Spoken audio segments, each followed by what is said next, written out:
मुगिवारा JJ के chapter 263 के spoilers finally आ चुके हैं। टू बी स्पेसिफिक ये चैप्टर 262 का पार्ट 2 है। जैसे कि तुम लोगों को पता है कि पिछली बार के बीमार हो गया था एंड इसी वजह से उसने 7 ही पेज लाए थे 262 के एंड इसी के लिए उसने एक नेक्स्ट पार्ट बना है 262 का पार्ट 2, जहाँ पर कोई एक ऐसा सॉर्सरर है जो कि यूटा की हेल्प करने वाला है सुकुना से फाइट करने में। यूटा यूज करता है अपने फाइनल मूव का। तो चैप्टर स्टार्ट होता है यहाँ पे पिछली बार का चैप्टर एंड हुआ था। यहाँ पे सुकुना और यूटा के बैटल के अंदर डोमेन क्लैश स्टार्ट हो चुका था, लेकिन उनकी डोमेन क्लैश का कोई भी नतीजा नहीं निकलता है। यूटा ये नोटिस करता है कि रिका उसकी ये बॉडी के पास नहीं है एंड इसके बाद यूटा ये भी सोचता है कि जब से सुकुना के लेफ्ट हैंड कटे हैं वो तब से अपने वर्ल्ड कटिंग स्लैश का इस्तेमाल नहीं कर रहा है एंड साथ ही साथ सुकुना अपने डोमेन एक्सपांशन के अंदर एक बहुत ही पावरफुल कर्स टेक्निक का इस्तेमाल कर रहा है, यानी कि डोमेन एम्प्लीफिकेशन। अब जिसके बाद यूटा और सुकुना की इंटेंस फाइट चल रही होती है कॉम्बैट के अंदर, लेकिन जिसके बाद यूटा ये नोटिस करता है कि उसकी बॉडी उसके लिए काफी ज्यादा बड़ी है एंड इसी वजह से उसको अडेप्ट करने में काफी ज्यादा मुश्किल हो रही है गोजो की बॉडी, क्योंकि उसके हाथ और पैर काफी ज्यादा लंबे हैं। अब यहाँ पे यूटा ये भी बोलता है कि वो लिमिटलेस को गोजो की 6 साइज के इस्तेमाल से यूज कर पा रहा है, अगर 6 साइज नहीं होती तो यूज नहीं कर पाता। अब यूटा यहाँ पे ये भी बताते कि जब उसने गोजो सेंसे के साथ अपनी सोल स्वैप की थी और ट्रेनिंग की थी। अब अगर तुम लोग ये नहीं पता कि सोल स्वैप क्या होता है, तो गोजो और यूटा ने अपनी सोल स्वैप की थी सुकुना से बैटल करने से पहले, जहाँ पर यूटा ट्रेनिंग कर रहा होता है गोजो की बॉडी के अंदर सोल स्वैप करके, ताकि आगे चलकर वो अपनी टेक्निक के इस्तेमाल से गोजो की बॉडी के ऊपर यूज कर सके। अब यूटा के थॉट जानने के बाद हम आते हैं सुकुना पे। सुकुना यहाँ पे ये नोटिस करता है कि यूटा के पास जो लिमिटलेस है वो उसको कंट्रोल नहीं कर पा रहा है, यानी कि जो गोजो की पावर है लिमिटलेस कर्स टेक्निक उसको अच्छे से अपनी बॉडी पर अडेप्ट नहीं कर पा रहा है। एंड जिसके बाद उसे ये तो पता ही है कि यूटा की जो रियल कर्स टेक्निक है, यानी कि कॉपी करने वाली, जो उसका इस्तेमाल नहीं कर सकता क्योंकि उसके आसपास रिका नहीं है। एंड जैसे ही सुकुना ये नोटिस करता है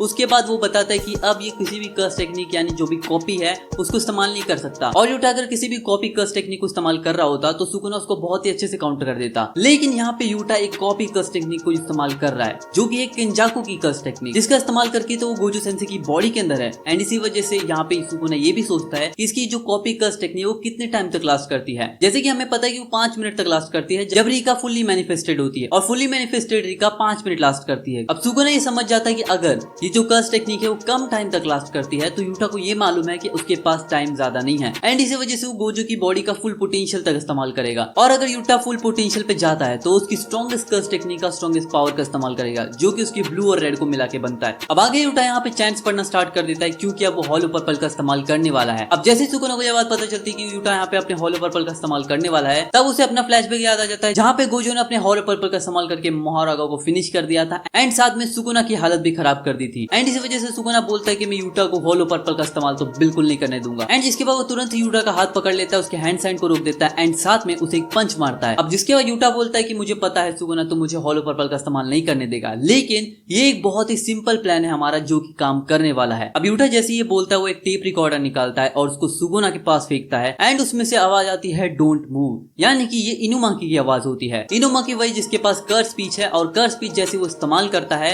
तो उसकी बात सबको माननी पड़ती है, इवन किंग ऑफ कर्सेस को भी। अब जैसे इनुमाकी की टेप रिकॉर्डर से आवाज सुकुना सुनता है वो वहीं पे रुक जाता है, अब वहां से हिल नहीं सकता, कितने टाइम तक वो डिसाइडेड नहीं है। एंड जिसके बाद यूटा अपने हॉलो पर्पल को तैयार कर लेता है एंड वो किसी भी टाइम अब अपने हॉलो पर्पल को सुकुना के ऊपर ब्लास्ट कर सकता है।